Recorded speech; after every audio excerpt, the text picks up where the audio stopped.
Alright, I don't know how this ties into the case, but it just popped in my spirit, so I'm gonna come share it with y'all. Now, when I got evicted from Chris Road, I called my sister, Daphne Brown's daughter, Datoya Brown. Alright.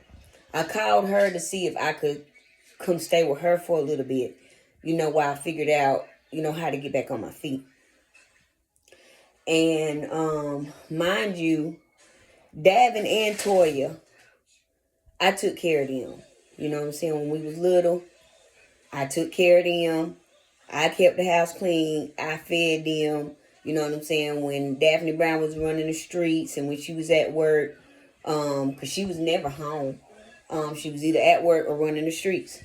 I always took care of them. Okay? When Toya got grown and when she first got into college, I was the one that was coming back and forth from Lumberton to Fayetteville to bring her grocery, to take her to little places that she needed to go to. I was the one that was doing all that.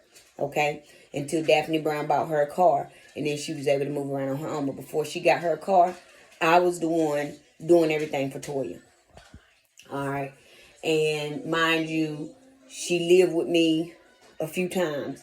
She lived with me up until she left and went to college. Alright.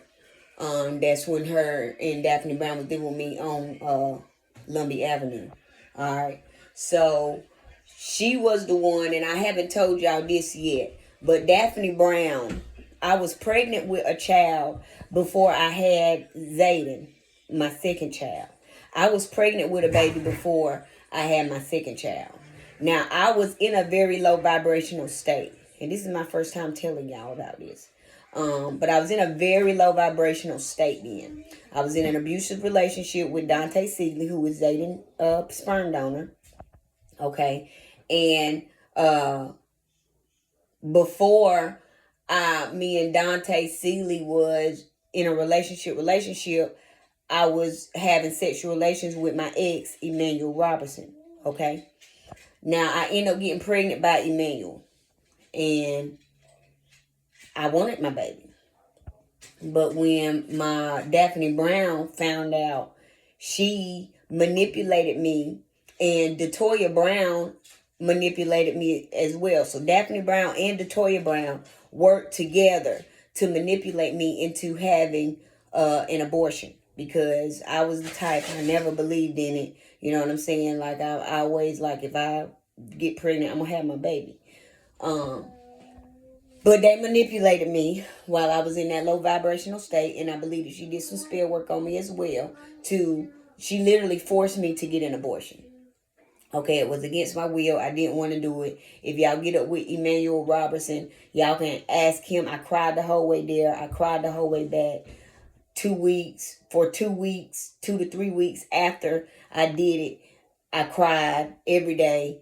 And I just, like in the last 2 years, I have just now forgiven myself for doing that, going against myself. And I've apologized to my deceased baby. You know what I'm saying? Because even my baby know, in spirit, and I still talk to her. It was a little girl. But I call her Zoe. And she come through every now and then, you know what I'm saying? And she fuck with me.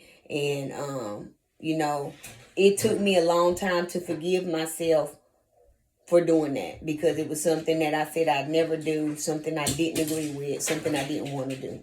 But, so Daphne Brown and Toya Brown took turns. Because at first I was like, no, I'm not doing it. I don't want to talk to nobody. They kept calling me. Kept talking to me about it. Datoya Brown, Daphne Brown, they kept calling me, kept talking to me about it. So then I was like, fuck that, I'm not doing it.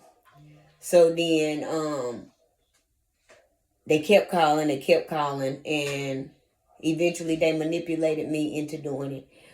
Daphne Brown is the one that found the place to do it. It's called Carolina Women's Clinic. It's on Gillespie Street in Fayetteville, North Carolina. It's right beside a tire shop. But that place is where they only do abortions there. Okay. Yeah, it's on Gillespie Street. If you're going down Gillespie and you come to that light right there, that's like, it's got like a fork in the road. It's like a fork in the road where you can go to the right to go to the highway. If you go straight through that light, it's right there on the right beside that tire shop. Okay. But yeah, I was forced. So today she made the appointment. And then Datoya Brown funded the operation. So after they went through the motions of manipulating me and mentally and emotionally and verbally abusing me until I said, fuck it, I'll do it. Daphne Brown scheduled an appointment and then told me when the appointment was. And then she told me that Toya was going to give me the money for it. So Toya got some type of money from school. I think she got a financial aid refund check. And then she gave me, I met them at the store, me and Emmanuel Robinson. I met them at the store. I don't remember what store it was, but I met them at a store. And I'm crying the whole time. Before she gave me the money, they did some more emotionally abusing, some more verbal abuse, some more mental abuse. I got the money and went to the clinic. All right, when I went to the clinic, I was crying while I was in there. My spirit, and this is why I say that I was under a spell, because when I was in there doing the papers and signing the papers, when I signed in, my spirit was like, leave.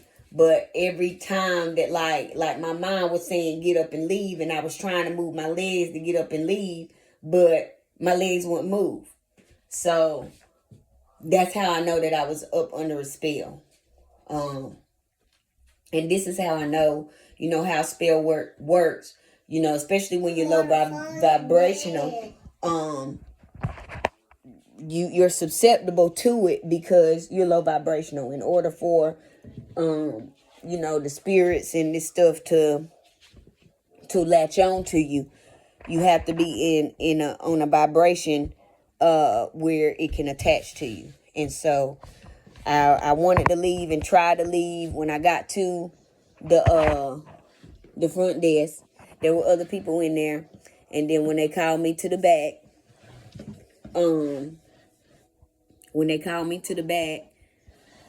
he, the dude that did it told me that I could get up at any time, but I would have to pay some money, that they would keep some of the money, which I didn't give a fuck about the money. And while I was laying there, it felt wrong. You know what I'm saying? It felt so wrong. I felt so bad. And this is my first time ever saying this out loud. Because for a long time, I've struggled with it. I was mad at myself for doing it. I've apologized. Like I just said, I've apologized to my deceased baby. I was about 15 weeks. So I was about 3 months when I did it. And it was right before I got pregnant with Zayden. And like I said, I cried the whole way there. I cried the whole way back. I cried for like 3 weeks afterwards.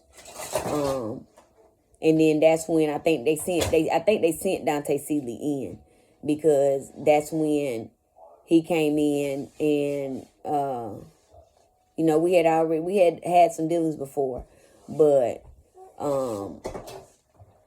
I didn't want to deal with him like that, so I just stopped talking to him. And then he popped up at the house one day, and Davin came in and he was like, Dante said you ain't picking up the phone, you looking for him. I'm like, oh God, I gave this nigga some pussy, now this nigga done gone that crazy. And so that's when me and Dante started dealing, and it kind of left my mind, but it was always subconsciously, something that ate at me.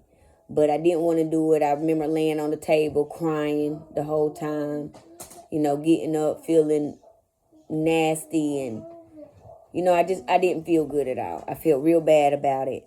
And the only reason that I can talk about it now is because I've forgiven myself and I've healed from those things that,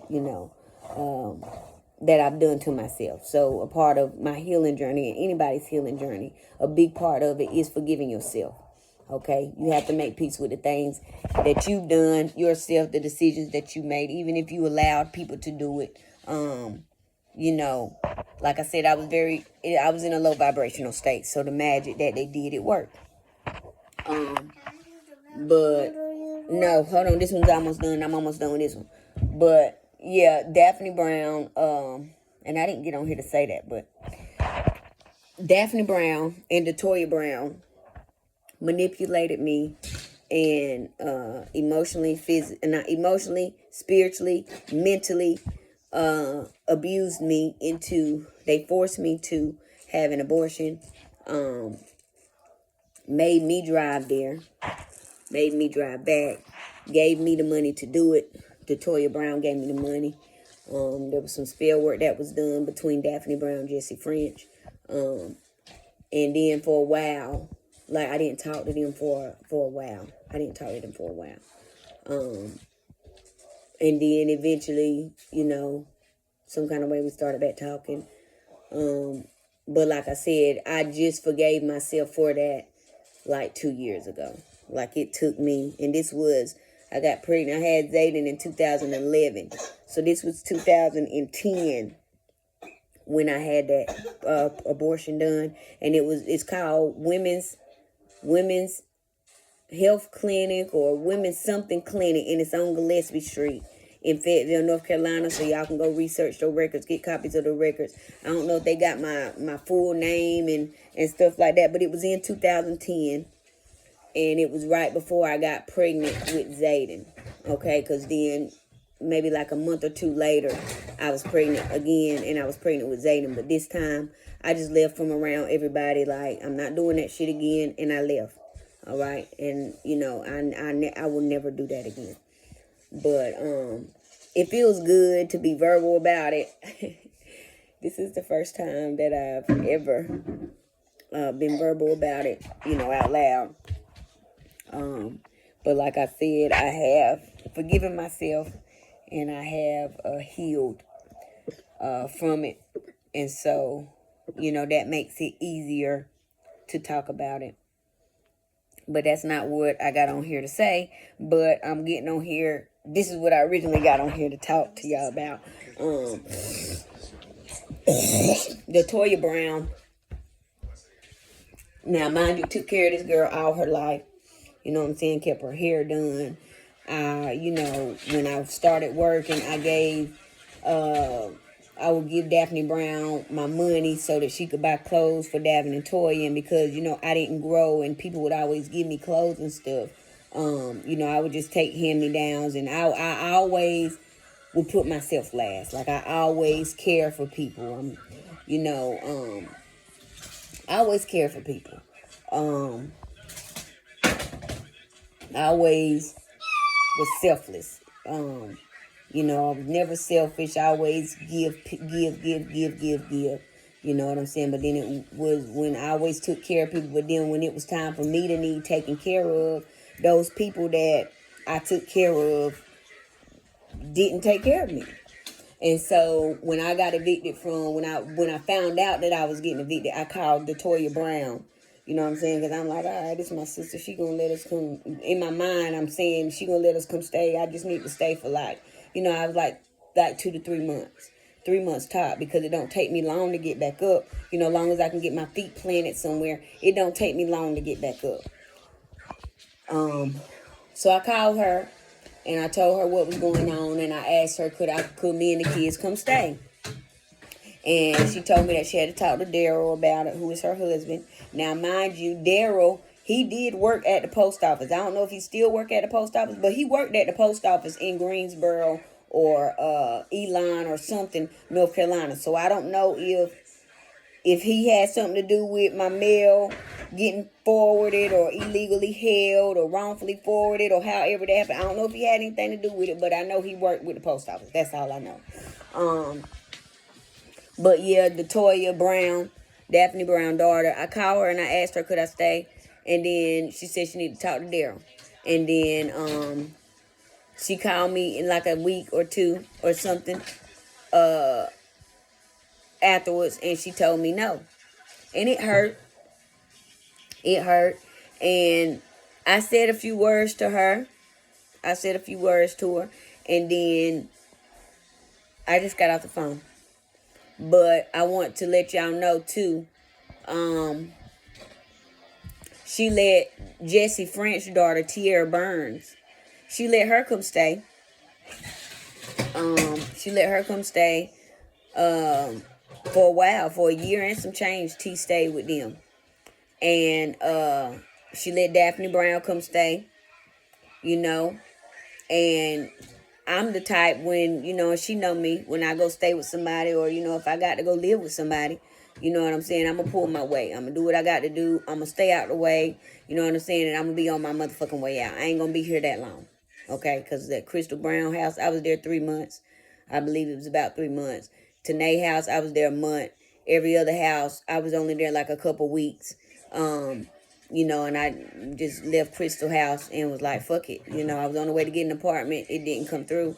We ended up homeless for about 2-3 months because Copper Landing was wrongfully saying that the apartment wasn't ready when it was. So they made me wait like another month. But, so yeah, she told me no. And it hurt. It hurt. I cried about it. You know what I'm saying? And I was mad for a while, but I eventually forgave her. I still, to this day, don't talk to her. You know what I'm saying? I don't talk to her. I don't fuck with her like that. It has been a couple instances where we have had to talk, but it's very brief. Like when I did go to the Thanksgiving festivities that she was at a couple years ago, spoke, and just I went in the living room and said, I mind my business. You know what I'm saying? Stay away from everybody. Because I never felt like I belonged in that family anyway. Like I always got treated different. I'm going to keep telling y'all this. I always got treated different. And the only people that I did seem to click with was the dudes. But then I have now found out that the dudes was playing against me too. They was working with the bitches. But yeah, she told me no. And it hurt. It hurt, but I've forgiven her. You know what I'm saying? I ain't mad at nobody that has done me wrong. In my fake ass family, in my real family, I ain't mad at nobody. I know how to forgive, but I never forget how anybody did me. And if a motherfucker ever need me, I'll remember that. And it won't be, oh, I'm gonna do you how you did me. It's just, you know what I'm saying? No, I'm gonna let everybody deal with their karma the way that they got to deal with their karma. I'm not gonna be trying to save nobody no more. But only people I care about is me and my kids. This is the most important family to me. Is me and my children, the family that I'm building. But yeah, it hurt. It hurt, and it hurt, and then I healed. But that was the first. Maybe not the first, but that was a part of when I was awakening more. And I was realizing that, the people that I cared about and the people that, I would, if they called me and needed somewhere to go, hell yeah, you can come, you know what I'm saying? But I had to learn that, people, to stop expecting people to love me the way that I love them, to care for me the way that I care for them, to do for me the way that I do for them. Because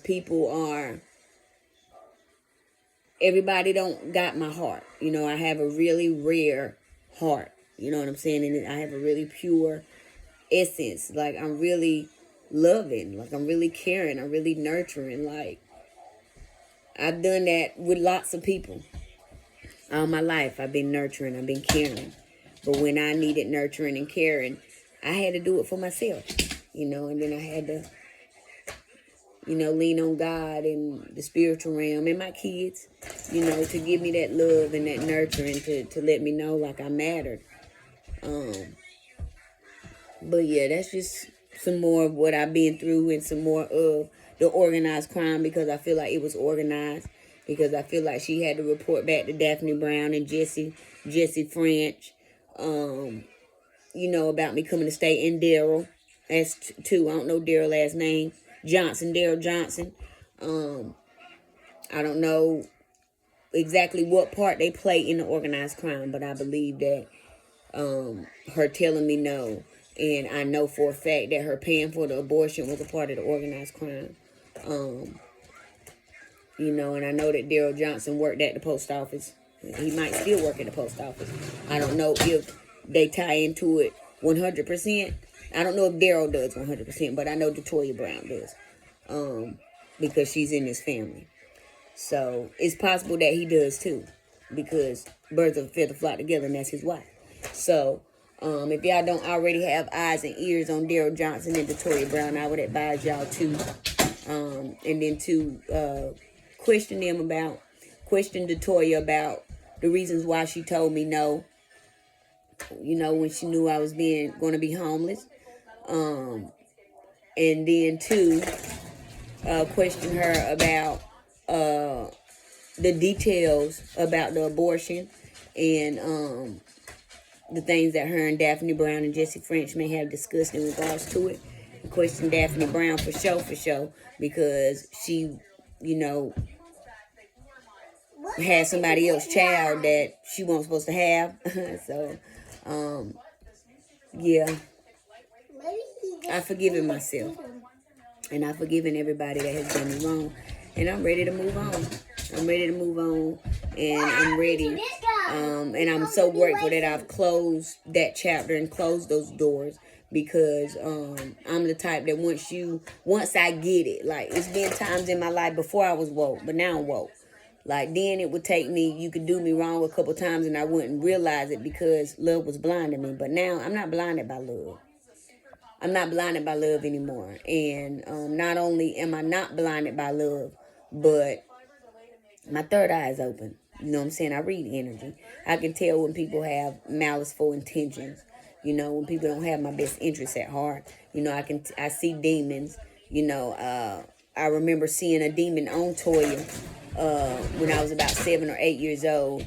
And I woke up. I'll never forget it. I woke up and she woke up. She was like, Dasha, what's wrong? And I looked and she had black horns, 2 black horns on her head. And I just started screaming louder. That was when, you know, they showed me that she was a demon. But I had gifts. I have had gifts all my life. But it's just in this family, they made me feel like there was something wrong with me because, like, I used to be scared of the dark because I would always see shit. I would always hear shit, see supernatural things, ghosts, demons. I would always see UFOs. You know what I'm saying? Like, I would always see supernatural stuff. And then when I would share stuff with them, they would, like, make me feel like I was crazy, make me feel like it was something wrong with me, you know, and things of that nature. But I just got on here to share with y'all about Datoya Brown, and when I reached out to her and asked her, could I stay? And then after then, I asked a couple more people, like I asked Jesse French. She made me uncomfortable. Jaquela McKinnon was the only one that, like, welcomed me in, but then she only welcomed me in because she wanted to use my car and she wanted me to pay her rent. So I did that for like a month or two. And even when I left, I paid her rent before I left, and then I left because she always wanted to use my car, and she wanted me to pay her rent. She was the only one that welcomed me in, though. But the only reason that she welcomed me in was for her own gain. Just like Tasia Singletary offered for me to stay, but she didn't really want me there. And she was upset when I was leaving. It's like everybody was trying to keep me around so they could keep tabs on what I was doing. Because as long as I was away, didn't nobody have tabs on me. So, yeah, and then Crystal invited me over. They all invited me in just to put me down or just to keep tabs or for their own selfish desires. All right. But when I left Tasia house, I went to Virginia Beach. We stayed there for like a week or two. And then that's when Jarvis, Baldwin, his daddy, and his mama, they started calling, trying to get me closer to them. And I ended up going to Valdosta, Georgia with Faye for like 2 weeks. And then after I peeped game and seen what was going on with her and felt the Indian jealousy over there, I left. When we got the stimulus, that's when I left and went to Washington State when Crystal invited me. Got to Washington State. When I started seeing Crystal doing little stuff, I just realized, like, hey, I just need to go on and be by myself and do my own little thing. And that's what I did. So, Yeah, it's been a long journey. It's been a long journey since we left the dirt road. It's been a long journey since I left Fairmont, actually. Since 2000 and when I leave Fairmont, 17. Since 2017, since I've been on this journey for 8 years, it's been a journey. Mom. What? Mom. The talk is getting